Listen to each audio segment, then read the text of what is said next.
The Hastati Samnitici were spearmen, famously deployed by the Samnites. The Samnites were fierce warriors from the mountain ranges of central Italy, whose mobile form of warfare was the bane of both the Romans and Greeks in the Italian peninsula. The Samnites were some of the most warlike people in Italy at the time. However, they were rarely united. The Samnites were divided into 4 distinct tribes, united only by a culture and a common tongue.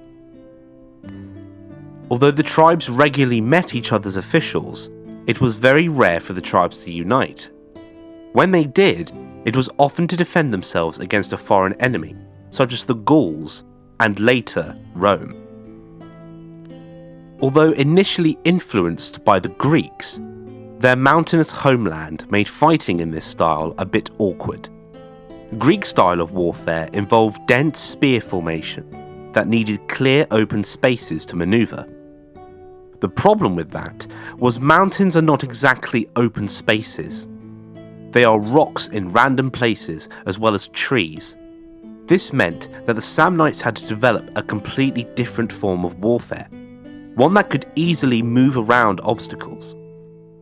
As a result, the Samnites became a highly mobile force, abandoning these dense formations of Greek warfare in favour of looser, more disciplined formations, similar to what would later be the Roman manipular legions, with maniples and cohorts operating both with and independently of each other.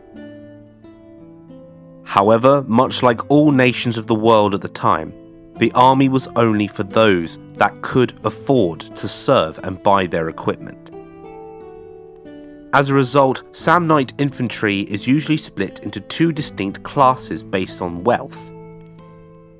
The Hastati Samnitici were the poorer of the infantry after the skirmishes, arms and armour.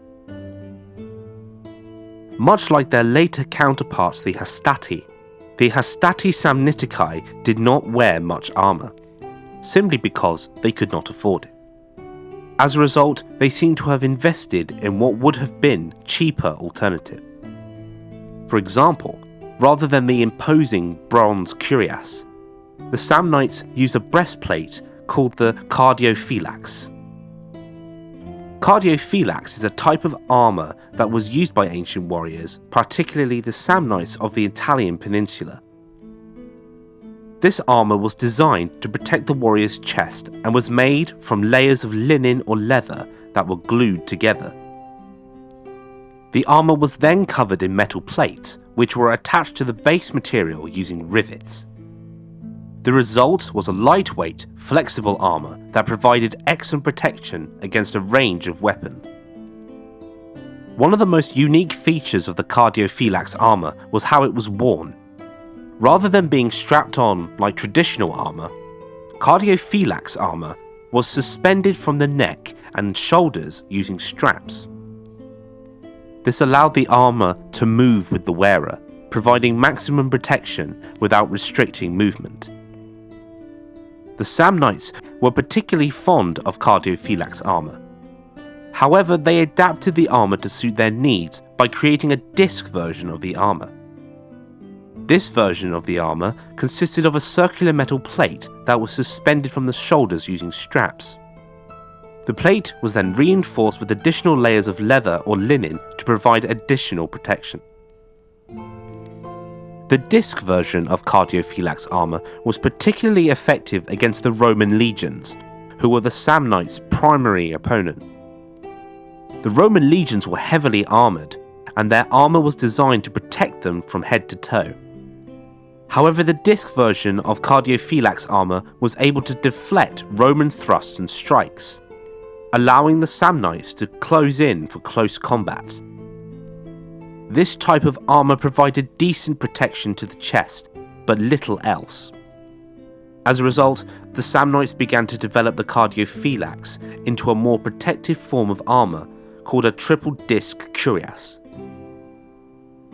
The cuirass was made of 3 circular metal plates that were joined together with leather straps, forming a protective covering for the chest and stomach. The Samnite triple disc cuirass was designed to provide maximum protection to the wearer, while also allowing for mobility and flexibility in battle. As mentioned before, the Samnites were originally quite heavily influenced by the Greeks. As a result, several components of Greek armour made their way into the Samnite panoply. The most notable of these was the Attic helmet. The Attic helmet was a type of helmet that was commonly used by ancient Greek warriors, particularly those from Athens. The helmet was made of bronze and consisted of a round crown, cheek guards, and a nose guard. The helmet provided excellent protection for the head and face, while also allowing for good visibility and hearing. The Samnites were known for their skill in warfare and their ability to adapt to new techniques and technology. They were particularly fond of the Attic helmet because of its excellent visibility and hearing capabilities. The Attic helmet was designed to sit low on the wearer's head, allowing for good visibility without compromising protection. The cheek and nose guards provided additional protection for the face, while the rounded crown protected the top of the head. The helmet's open design also allowed for good hearing, which was essential in battle. The Samnites, who were known for their ambush tactics and hit-and-run style of warfare, relied heavily on their ability to hear their enemies' movements and respond quickly. Overall, the Samnites favoured the Attic helmet because of its excellent visibility and hearing capabilities, which allowed them to react quickly in battle. The helmet's design provided maximum protection while also allowing for good mobility and comfort, making it a popular choice among ancient warriors. Gradually, however, the Samnites began to prefer a different type of helmet, called the Montefortino helmet. The Montefortino helmet was a type of helmet that was used by ancient Italic peoples, particularly the Samnites, during the 3rd and 2nd centuries BCE. It was named after the town of Montefortino in Italy, where a significant number of these helmets were found during archaeological excavations. The Montefortino helmet was made of bronze and consisted of a rounded skull cap with a deep neck guard that protected the back of the head and neck. The helmet was also equipped with cheek guards that provided additional protection for the face. One of the unique features of the Montefortino helmet was its light weight and ease of manufacture. It was made from a single piece of bronze that was hammered into shape, making it an affordable and accessible piece of armour for the Samnites. The helmet was particularly beneficial for the Samnites because of its design. The deep neck guard provided excellent protection for the back of the head and neck, which were often vulnerable areas in battle. The cheek guards protected the face from blows and strikes, while the helmet's lightweight design allowed for good mobility and flexibility in battle. The Montefortino helmet was also well suited for the Samnites' hit-and-run style of warfare.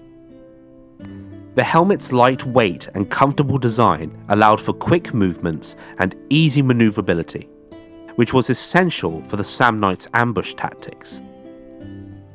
Again, borrowing from the Greeks, the Samnites also used Greaves. Samnite Greaves were a type of leg armour used by the Samnites. They were typically made of bronze or other metal, and consisted of a protective plate that covered the shin and ankle. One of the unique features of the Samnite Greaves was that they were only worn on one leg. This was because the Samnites typically wore a short tunic and a kilt-like garment known as a subligaclium, which left the upper leg and thigh area exposed. Since the Samnites' upper legs and thighs were not exposed to attacks, there was no need for them to wear greaves on both legs. The Samnites focused their armour on the areas that were most vulnerable to attacks, which in this case were the lower leg and ankles. Overall, the Samnite Greaves were an important piece of armour for the Samnites. They were designed to protect the most vulnerable parts of the leg, while allowing for mobility and flexibility in battle. The decision to wear greaves on only one leg was a strategic choice that allowed the Samnites to focus their armour on the areas that were most at risk in battle. For defence, the Samnites used a fairly unique shield called an oblong scutum. The shield was typically made of wood and covered with animal hide or leather. It was oblong and was designed to provide maximum protection for the wearer, while also allowing for mobility and flexibility in battle. One of the unique features of the Samnite oblong scutum was its size. The shield was typically around 4 feet long and 2 feet wide, making it larger than many other ancient shields. The extra size provided additional protection for the wearer, particularly in the lower leg and ankle areas, which were often vulnerable in battle. The shield was also designed to be held in a vertical position, which allowed the Samnites to use their spears and swords more effectively in battle. The vertical position of the shield provided a wider range of protection for the wearer, while also allowing for better offensive capabilities. The Samnite oblong scutum was also well suited for the Samnites' hit-and-run style of warfare. The shield's oblong shape and light weight allowed for quick movements and easy maneuverability, which was essential for the Samnite ambush tactic. In terms of weaponry, the primary weapon of the Samnites was the javelin. The javelin was typically made of wood with an iron or bronze tip, and it was designed to be thrown at a target from a distance. One of the unique features of the Samnite javelin was the use of omentums. Omentums were leather straps or cords that were attached to the javelin and used to increase its range and accuracy. The omentums were wrapped around the javelin's shaft, then held in the throwing hand, allowing the thrower to gain more leverage and control over the spear's flight. The secondary weapon, and the namesake of the Hastati Samnitici, was the thrusting spear. The Romans called this spear the hasta. The hasta was typically made of wood with an iron or bronze tip, and was designed for thrusting rather than throwing. One of the unique features of the Samnite hasta was its long length. The spear was typically around 6 to 8 feet long, making it one of the longest weapons used in ancient Italy. The length of the spear provided the Samnite warrior with a great reach, allowing them to engage their enemies from a safe distance. The spear was also designed with a leaf-shaped blade that allowed for maximum penetration upon impact. The blade was sharpened on both sides, which made it effective for thrusting through armour or breaking through shields. In battle. The Hastati Samnitici would often position themselves on high ground or in mountainous terrain, where they could pelt their enemies with javelins from a safe distance. The omentums attached to their javelins allowed for greater range and accuracy, making it difficult for their enemies to retaliate. Once their enemies were weakened by the javelin barrage, the Hastati Samnitici would then charge forward with their hasta spears. The long reach of the spear allowed them to engage their enemies from a safer distance and thrust through armour or break through shields. In addition to their skill in open combat, the Hastati Samnitici were also known for their ability to raid and ambush enemies. They would use their knowledge of the terrain to launch surprise attacks on enemy camps or supply lines, often catching their enemies off guard. Overall, the Hastati Samnitici were a formidable force on the battlefield. Their ability to use both the javelin and the hasta spear, along with their knowledge of terrain and ability to raid and ambush, made them a difficult enemy to defeat. Their unique fighting style played an important role in the Samnites' military success and was a symbol of their skill and prowess as warriors.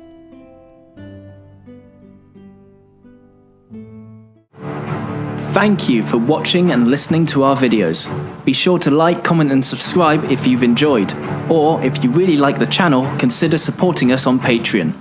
There, for as little as $1 a month, you'll gain access to an ever-expanding variety of exclusive Ancient History Guy content not found anywhere else online. All donations go directly back into the channel, helping us on our campaign to conquer YouTube. All sources are listed and linked in the description below. I've been the Ancient History Guy, and as always, I'll be seeing you later.